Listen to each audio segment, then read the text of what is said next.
Szijjártó Exposes EU Hypocrisy, Nations secretly buy Russian oil despite sanctions.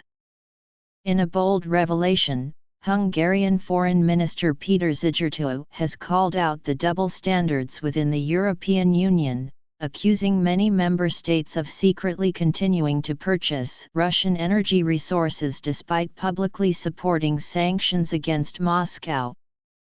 Szijjártó's comments, as reported by RIA Novosti, highlight a deepening rift within the EU over the handling of Russian oil amid the ongoing geopolitical tensions. A large number of European Union countries are hypocritically and in secret buying Russian energy resources, Szijjártó declared, pointing to the stark contrast between their public rhetoric and private actions.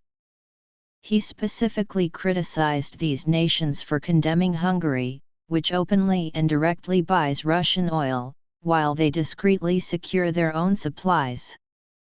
Szijjártó further underscored the global dimension of this issue by mentioning India, which has significantly ramped up its imports from Russia, increasing them 70-fold.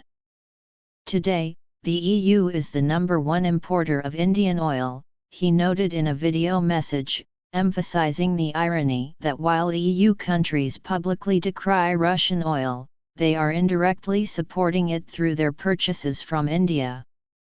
The Hungarian minister didn't stop there, describing the EU's criticism of Hungary as not just hypocritical but patently false.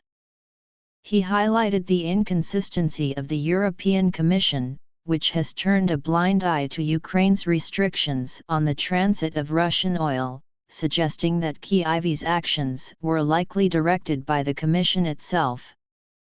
Szijjártó's statements expose a critical fault line within the EU, where the gap between public posturing and private practice is widening.